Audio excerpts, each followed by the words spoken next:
Hello. Hey, how are you? Hey, I can hear you.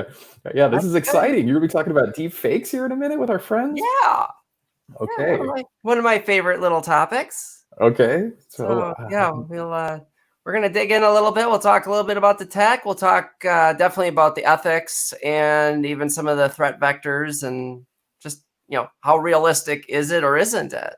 So okay, well, I think you got the controls here, so I think I'm just gonna drop and let you do your thing. awesome. Well, I appreciate it. So there we go. Too many buttons to click at the same time. I have all these awesome guests. I don't know where to start. So first of all, let me introduce myself, everybody. If you don't know who I am already from earlier in the conference, I'm Alyssa Miller. I'm an application security advocate at Sneak. I'm also, a hacker, researcher, public speaker, all that happy, fun stuff. But anyone who follows me knows that I have a particular passion for deepfakes, and I've been doing some different research. I've definitely been speaking on it at a number of conferences, and so I was asked today to put together this fireside chat with a couple of my wonderful colleagues to just talk through some of the various issues and things surrounding this technology and where things seem to be going. So with that, JM, why don't you go ahead and introduce yourself first, and we'll just go around the horn here. Sure. Thank you, Alyssa. My name is J.M. Porup. I'm a cybersecurity and national security reporter in New York. I've written about deepfakes, and journalists are concerned about how to authenticate video is real on very short deadlines to ensure that what they publish is in fact correct. And I'll be bringing that perspective to the conversation. Thank you. Awesome. And also with us, we have Andrea. Andrea, go ahead and introduce yourself. Hey everyone, my name is Andrea Downing. I am an advocate for people who carry hereditary cancer mutations. So a lot of my work in healthcare has to do with how we use social media and put our digital selves out there and how that can be weaponized against us. So, for us and my community as an advocate, the stakes are really high when we think about how future technologies can affect us. So very interesting topic. And thank you, Alyssa, for having me. Yeah, awesome. And then last and certainly not least, we've got Lisa Johnson. Lisa, go ahead and tell us a little bit about yourself as well. Hi, I'm Lisa Johnson, and I have a master's degree in cybersecurity policy and governance, and I have a particular interest in privacy law. And similar to Andrea, I come from a healthcare IT background. So I have a lot of questions around DNA, rare disease patients, being able to anonymize patient data, that sort of thing. Awesome. So let's just dive right in. And I actually thought probably the first place that would be best to start is just really to define what a deepfake is. And like I said, I do a number of talks on this. And I don't know that there's necessarily a hard and fast definition, but the way I put it, and we'll see what some of my colleagues think here.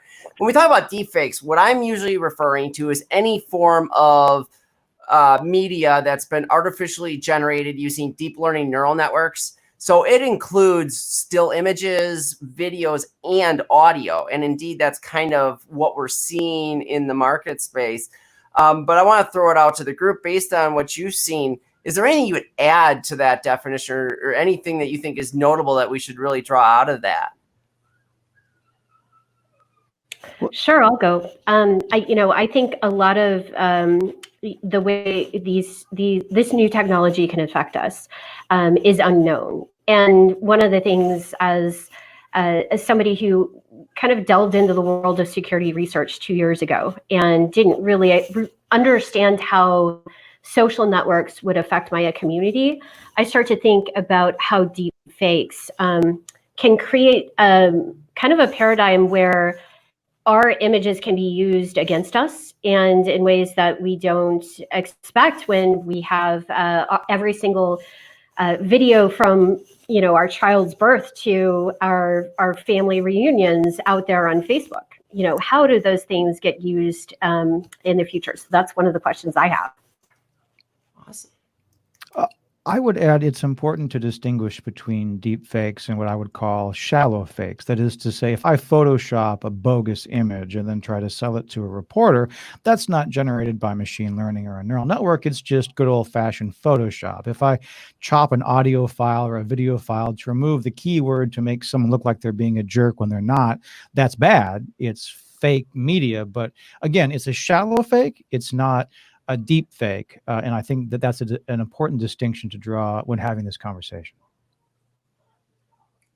Yeah, I would agree. And I think actually, at least here in the United States, we had one really good example of that not all that long ago. And it's one that I usually like to draw on because it's important and it does frame a lot of the conversation around what you're saying. And that's this video that surfaced of Nancy Pelosi, where she was doing an interview and someone took the video and slowed it down to 75% speed. And when you do that and you keep the audio normalized so that pitch stays the same, but it slows, yeah, it makes it appear that she was inebriated in some way. And so, of course, that flew across the internet with reckless abandon. In fact, people are still sharing it today. I actually did a search earlier today. People are still sharing that video claiming that it's real. And now I don't know if they maybe know that it's not and they're just trying to convince people, but it's an interesting fact because, yeah, that's not a deep fake. In fact, I think some people originally claimed it was, but it's not. It's just, hey, I took this video and I slowed it down 75%. So when we talk, deep fakes, we're talking, hey, I created something that didn't exist and I created it using deep neural networks, not just, cool audio and visual tricks. So Lisa, I'm curious from your perspective. I know you've looked into this area some. What is it that, especially coming from the healthcare background, what is it that catches your eye about deepfakes in general? What would be interesting, right, would be to take the example that we had yesterday of Donald Trump walking slowly down a ramp and taking a medical diagnosis, deriving that, and then using the video and altering it some way to sort of deepen the possibility of that diagnosis existing. So let's say Parkinson's. Let's say it was Parkinson's, right? You could take that video and alter it so that the symptoms seem to be more in the Parkinson's way, and then put that out there and have that be part of the political discussion. It would be an issue for medical disclosure, and how would we work around that? And that's an interesting vector. Go ahead, Andrea. Yeah, I mean, that kind of makes me think of so many permutations of how this could be potentially weaponized in the future. So my personal favorite deepfake is the one where Mark Zuckerberg was making an announcement about Facebook, and we all know that he has had some pretty strong stances about his unwillingness to regulate anything that is real or fake on his platform. And what happened in response to that was there was a couple of artists who created a deep fake of him essentially talking about stealing our data and weaponizing it and using it against us. So while I laughed so hard and there was like a bit of schadenfreude thinking about, this is being used in a way that can harm his reputation or his image if people don't know what's real or fake. I think when you translate that back to, well, what could happen to a regular person if that is used against you? Oh my gosh, there are just so many ways in which I can think of these videos on social media, and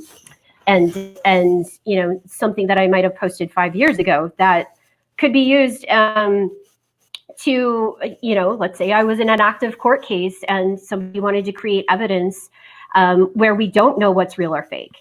And I think so much of this current landscape, where we have active disinformation campaigns from state actors on social media, the more that we give them, the more ammo that we give them in terms of our own digital samples, the things that we put out on the internet.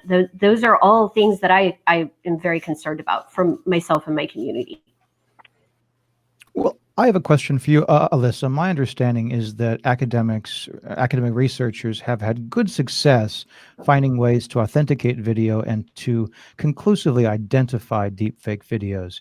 I think you know more about than I do. Is that your conclusion as well? Can a professional expert say on the witness stand, Your Honor, I've examined this video and I believe it with confidence to be a deepfake? Or is there still like we just don't know?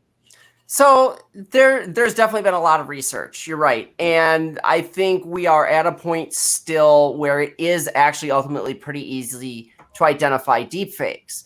Some of the things, and of course, a lot of it depends on the quality of the deepfake too. And I mean, that's where a lot of my research has been around, is looking at, okay, how difficult is it really to create these? And surprisingly, despite having apps and everything else that will create them, it can be difficult to create them, and especially from scratch, but it's getting better. So, some of the things that are still very apparent in most of these deep fakes, there are definitely visual artifacts that make it very clear that it's deep fake. There are issues of resolution, issues of coloration, things like that, where this masked in face transitions to the rest of the body and face behind it, that become problematic, and you can identify. One of the other things that oh shoot, I'm going to forget which school it is now, but going beyond just looking for different artifacts and different things like that, there is research out there. It was released last year, and it's really driving me nuts. I can't remember who the school is now, because I'd love to give them credit for this. It's actually 2 schools, if I remember right. But what they're looking at is behavioral analytics. So take a video of Barack Obama surfaces, and he's talking, and this is one of the examples they used in their training was when he's delivering a message that's very I guess more tender and empathetic, his eyebrows are low, just the natural motions of his face and everything are very different than, like, for instance, they compared that to a video where he was delivering a stern warning to North Korea. And suddenly, he's got the furrowed eyebrows. There's a little twitch that he has, things like that. And so what they were reporting as of last year was 95% accuracy in being able to identify deepfakes. And they expected that to be 99% by about this time this year. I haven't seen an update on that yet, but that's encouraging. But on the flip side, this stuff's getting better and better. I mean, there's an app out there now called Impressions that you can download on your iPhone, iPad. You record a video of yourself, and you can choose what celebrity you want to place on top of your face. And in less than 5 minutes, after you record this 10 to 20 second video, depending on if you're paying for it or not, less than 5 minutes, they send you back a deep fake of you as that person. That's impressive given how quickly they do it. On the flip side, there's definitely visual artifacts that make it obvious that it's still deep fake. Now, if we really wanted to make this fun, we would have taken impressions and started this whole panel with our favorite celebrities. Yeah. So you can tell them. So tough to do with impressions because it's not real time, but that brings up a really interesting point. Wouldn't that be fun? Maybe at a conference of the future, we can go dressed as our person of choice. We don't have to wear our own faces. So Lisa's going to say something here. Well, I would say that I think you're going to see, just like you do in all other forms of bad actors, you're going to see a stratification of sophistication, right? So there'll be the crappy free apps with the kid just starting out trying to figure out how to do it. That'll be bad. And then you'll get up to, the state actor or high-level cybercrime group, and they're going to have access to CGI, access to Hollywood-level manipulations, and those are going to be a lot harder to distinguish and define. So I will say there is real-time capability now. And that's what's a little scary. There is a plugin for video conferencing tools like everybody's favorite lately, right under COVID, has been Zoom, that do allow you to take a single image of a person and make that what's displayed, and then that image gets manipulated based on what you're doing as you're talking. So that's kind of an interesting one. It's called Avatarify. And their famous video is that one of the guys who worked on it used it with a colleague of his. He set up this Zoom meeting and had a third colleague join as Elon Musk. And this other colleague didn't know that, about this plugin, whatever. And but there again, there's weaknesses. Like I've watched different videos, and one of the things you notice is it very much looks like a still image that's morphing. Like if the head turns too far, you see the background kind of get warped with it, because it's basically just taking this still image and moving it. But what's impressive about it is similar to what's happening with Impressions app, is that it's real time. It maps your face landmarks, the typical 68 landmarks of facial recognition, and it's able to apply that and morph the image in real time. So, go ahead. I have a question.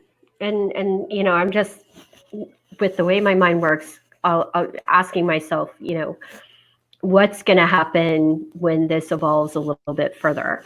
And I just read this fantastic paper, and tying it back to the health, thread that we were talking about a little bit earlier. There are these really complex disinformation networks that are now being mapped on Twitter and Facebook, where we see the advanced,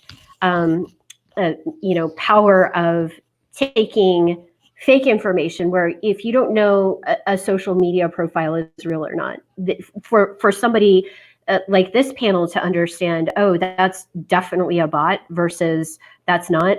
I think the level of savviness of a regular person not knowing what's real and fake, that's where it gets really scary to me. Because let's say, for example, we see protests out there in every city right now.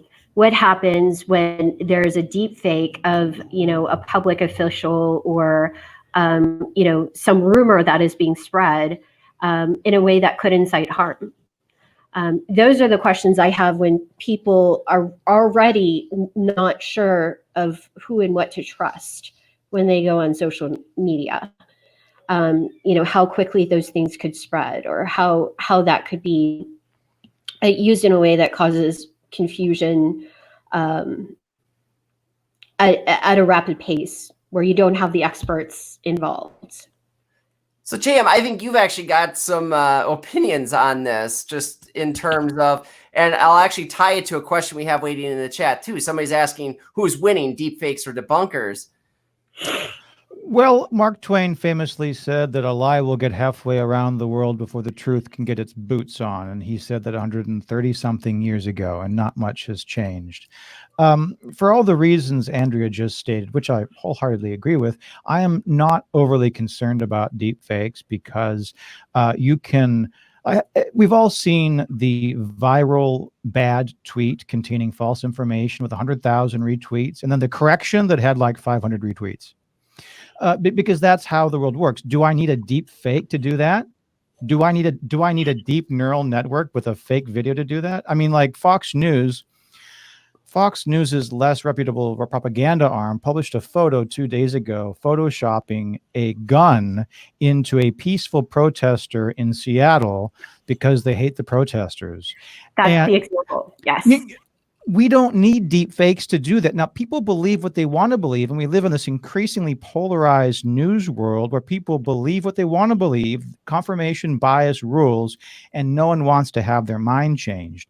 So, and that's bad. That's super bad. That's bad for democracy. That's bad for everybody. But do we need deep fakes to get that level of success? I mean, I see people being successful with Dr. Jim Acosta video, doctored video of Nancy Pelosi, doctored Photoshop, like a 12-year-old, 10-year-old could do it. Photoshop picture of a gun with like bad Photoshop 2 days ago. You know, you don't need deep fakes for that.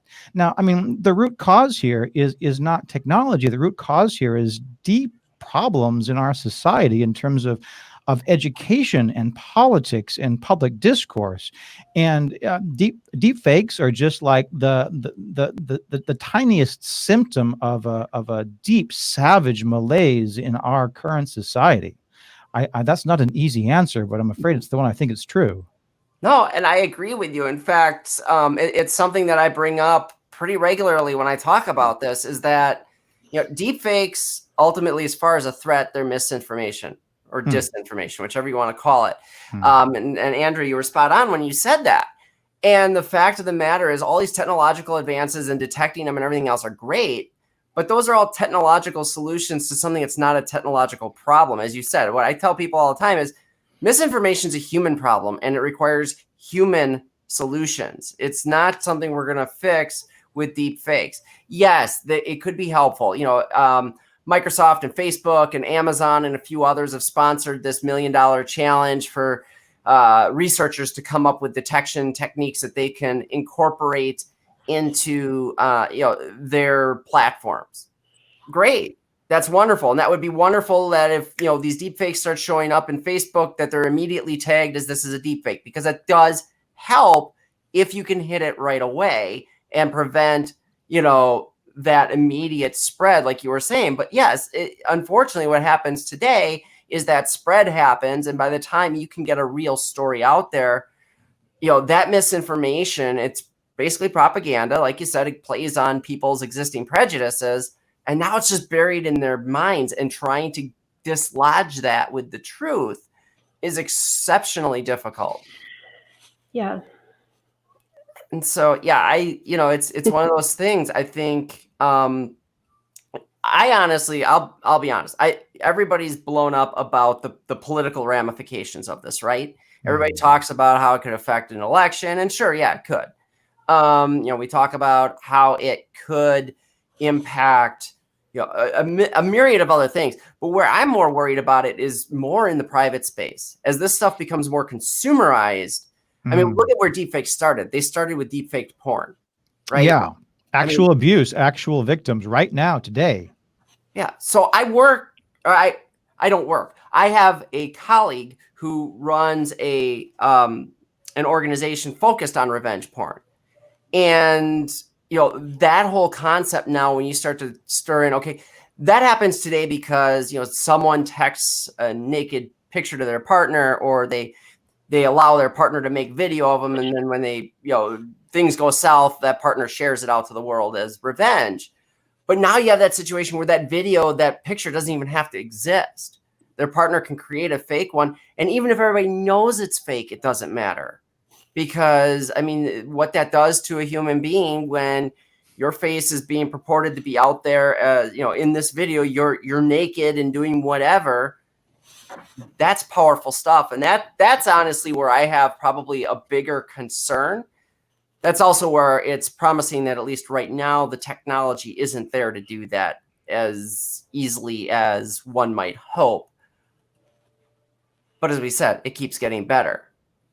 I mean, this, I think, raises all the questions about human rights and, you know, what are the next sets of human rights that we need as these technologies develop. And, you know, I would be curious what Lisa has to think about this. I have, you know, thinking about health data sharing for the BRCA community, and, you know, coming from a place where our genes were patented back in 2013, started to understand from experts how access to knowledge about our health or our bodies is a human right. And I'm beginning to wonder, well, can manipulation of data and images from our body also be considered some sort of right that we need to develop or have yet? I know for a fact, because I have, you know, fought Facebook and gone all the way to the FTC, and there was a congressional inquiry. There's no comprehensive legislation coming down the pipes for this anytime soon. it's going to be the Wild West for a long time. But what would the rights look like? What should they look like? So actually, I've spent a lot of time writing about this.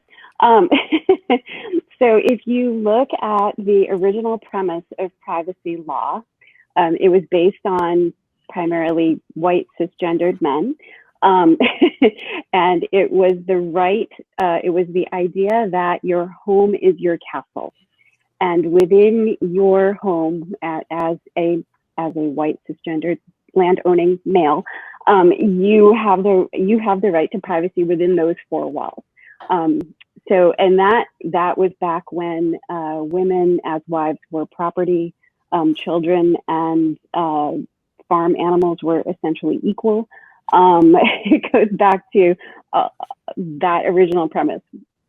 If you take that and evolve that now into technology and the way that it's entered our lives, we're all walking around with cameras in our house, photographing things, sharing things as we go.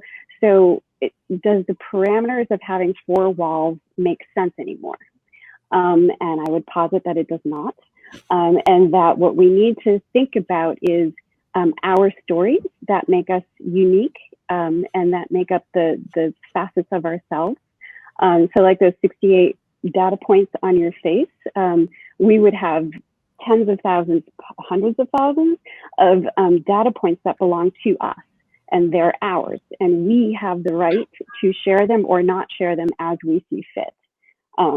So I would evolve the concept of a man in his castle into we are the keepers of our story, and how we share that is up to us. Yeah, and that's a really good point, and it brings up an interesting point that actually I love the way this is flowing, because we've got a question in the chat right now asking about where do we stand on legislation of owning your own likeness. And honestly, it's a minefield because there is no legislation currently, and deepfakes really gray a lot of areas. The only legislation to date that has even been proposed and passed is specifically around election security, and it's woefully inadequate. It was basically just to create monitoring for this.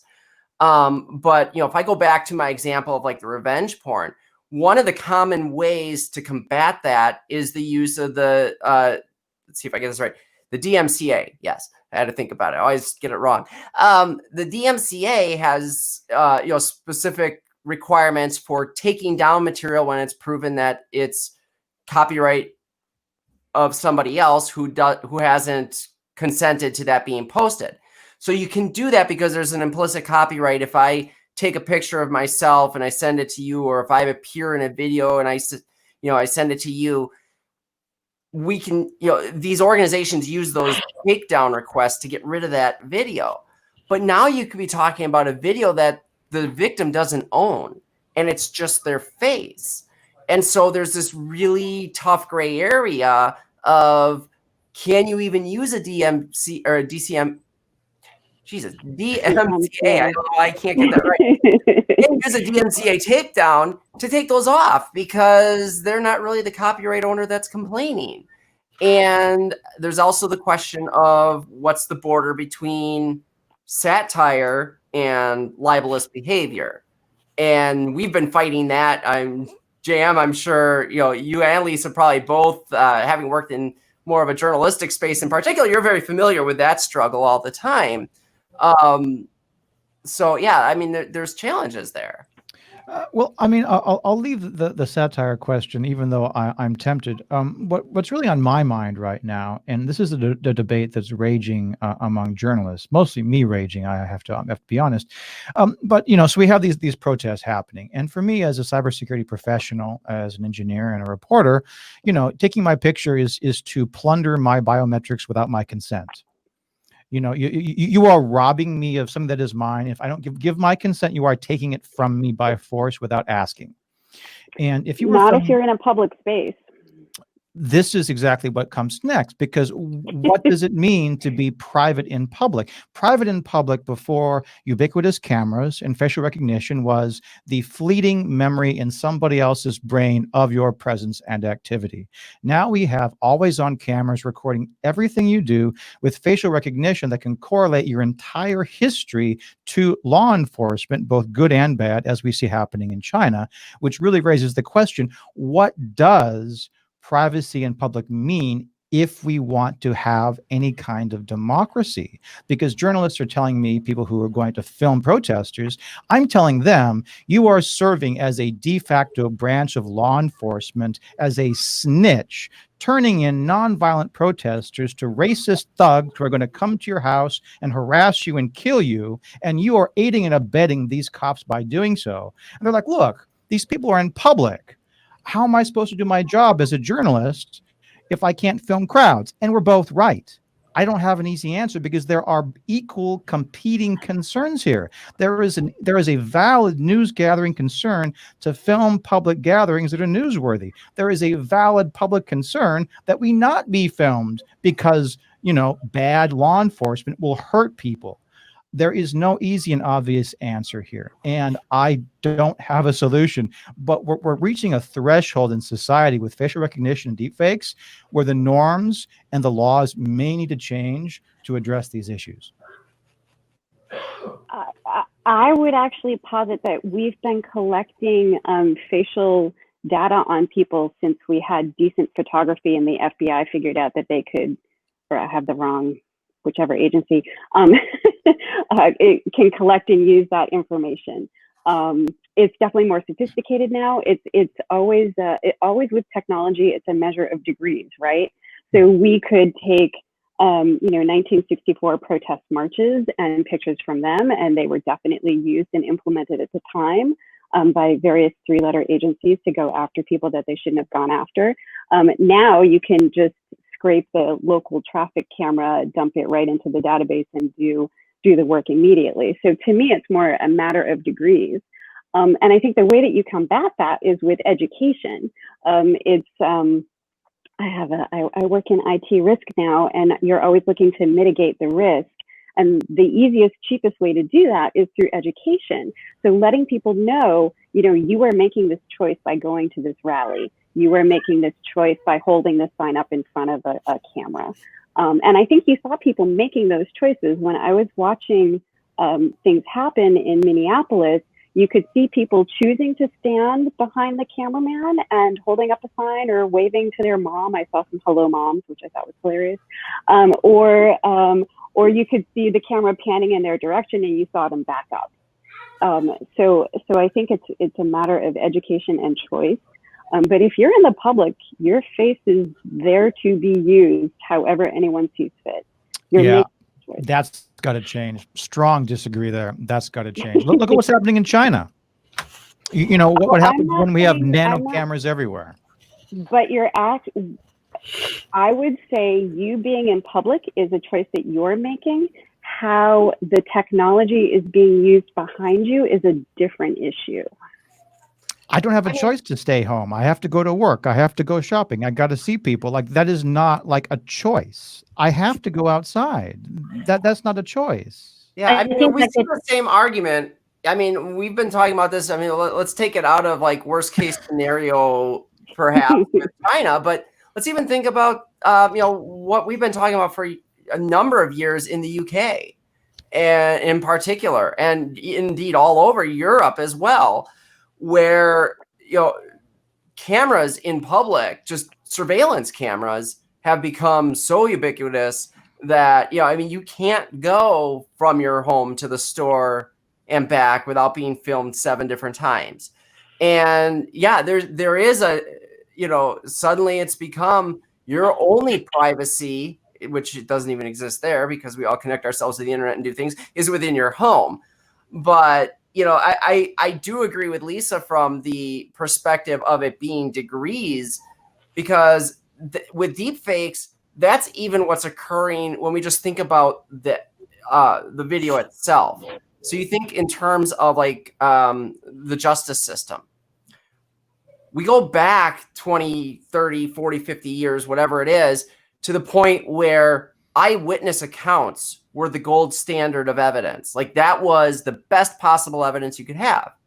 Well, then that kind of started to fade. We started to realize there were biases and other issues with eyewitnesses, and this thing surfaced we called video. And now if you had video evidence, that was the gold standard. I mean, if we saw it on video, it had to be true. And then we started to see that get picked apart and torn down. And now with deepfakes, it really accelerates that, because now it makes it even harder yet to trust that video. So the question kind of becomes, what's next? You know, what is that next layer?